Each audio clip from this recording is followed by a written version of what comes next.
I just need to ask you, we are actually simply discussing the referral of this, or this be commended to the governing body. Chair. We are retracing history. I just want to reiterate that for the record. However, what I'm concerned about is in this particular process, there are hundreds of instances in which the people of Auckland and their property rights are affected. And I think it is absolutely critical that we be allowed to deal with cases of, in some cases, quite egregious injustices to those citizens, those ratepayers, those property owners, where their rights as citizens, the normal rights of appeal, have been constrained by government legislation. And therefore, I think it's absolutely important that we, in recognising those constraints, we deal in detail with cases in which there are egregious cases of injustices. So I make that plea, Madam Chair. Thank you. We've got Councillor Casey, you had a question. Yeah, if this is passed, and I'll support it if that's what the Independent Māori Statutory Board want, what happens? Do we kind of adjourn this meeting? Because the difference is this meeting has 23 members and is chaired by you, and the governing body has 21 members and is chaired by the Mayor. So do we say sayonara, goodbye to the Independent Māori Statutory Board members and reconvene? So today, no, pretty after much, this. so just, I guess, a bit of a process check. So we will need to close this meeting. We'll then need to take a break while we kind of sort a few things out, and possibly convene the governing body meeting at 1 o'clock. And we have checked, double-checked and treble-checked, and that's fine. Understanding orders, our democracy services assure us that that is entirely doable and correct. So that gives everyone a chance for a little bit more reading, a little bit more work, and then governing body starts at 1 if this process is followed. And we're away. So what are we going to do for the next? Well, I don't know about anybody else, but I have some large pieces of reading. I think that's the least of our worries. I think let's take try on and 20 extra pieces of advice from officers. I know that's before we get too carried away. I think the fact that we may have advanced a sensible and doable process feels like a good thing. So, can I just ask a question? So, Councillor Casey, back to you.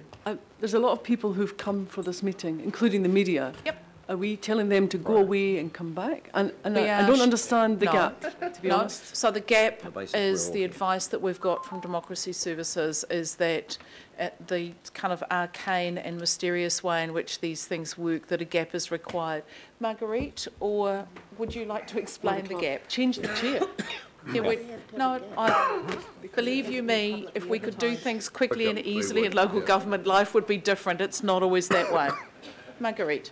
So we need a little bit of time to prepare the minutes for the governing body and basically transfer everything that is in the ADC agenda and minutes into the governing body. We're not having said that, Madam Chair, if you give us a half an hour or 3/4 of an hour for, please don't reprint everything before we start, you could restart before. Through you, Madam Chair. Yeah. Okay. Councillor Walker.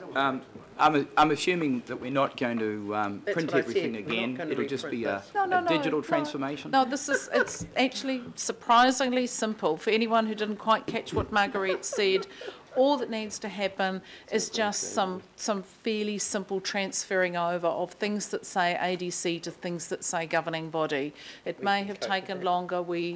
We can do it at warp speed for us, which is half an hour. So I think we should deal with this. We can say an awful lot more. I encourage members, let's actually just crack on with the job in hand. I've got Councillor Casey, thank you for raising, as you always do, the very practical question about how's this going to happen.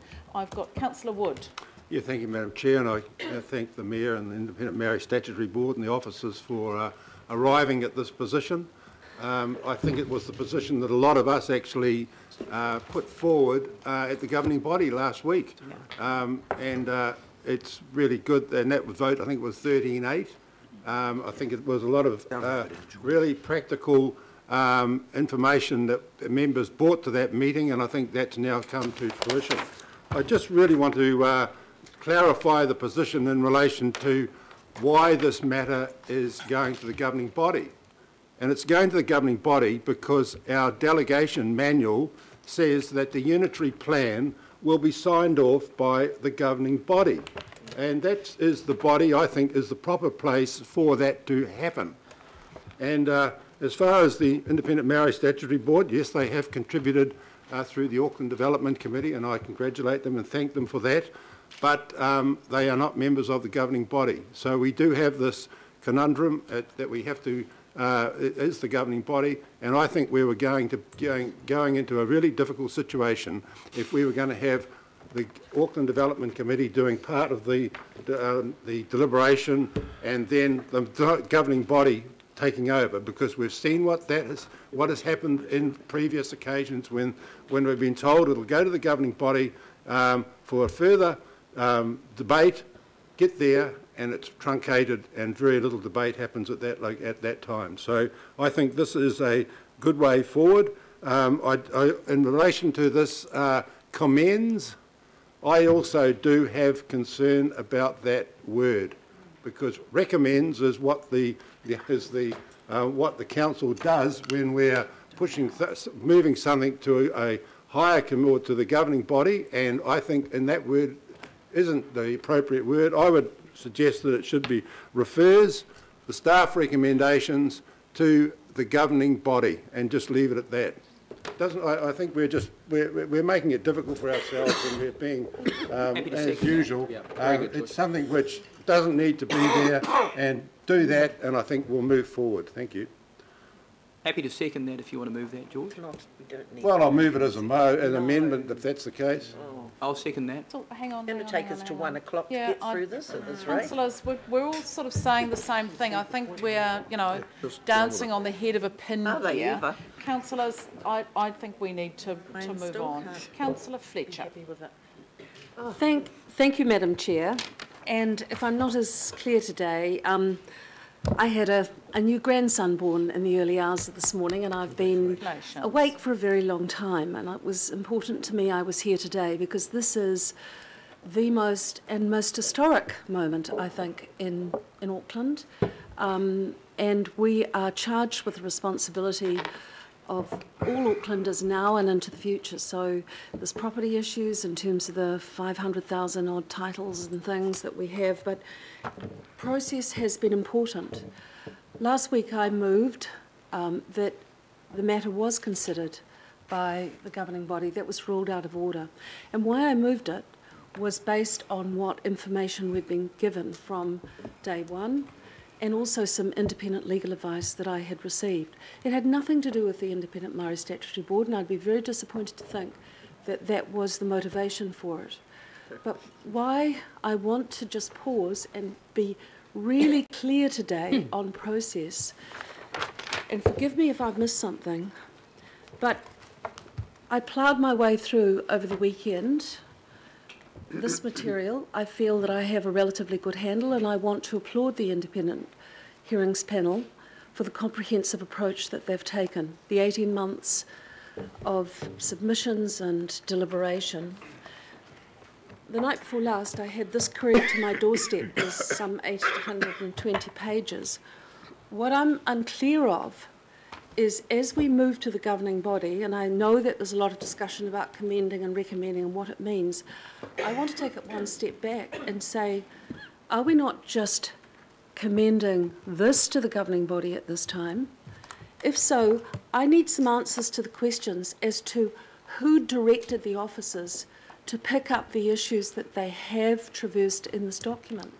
Because there might have been issues that some of us around the table here might have said these are greater orders of priority, or we believe that there is evidence that these things should be changed, and therefore the direction that officers have taken here I need to be really clear about in order that I can understand the status and what weighting we're going to give officers' recommendations on this, given that we have not had a meeting where we have directed officers.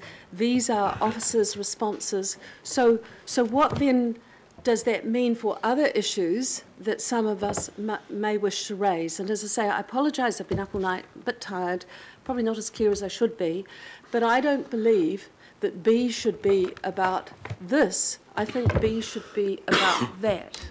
And I would just ask, if it's possible, to have the CEO or Catherine just explain for us, so we're all abundantly clear about the process for any amendments, if there are going to be, what we accept or what we reject of this IHP set of recommendations. It's appropriate that we actually have this discussion while the Independent Maori Statutory Board are here.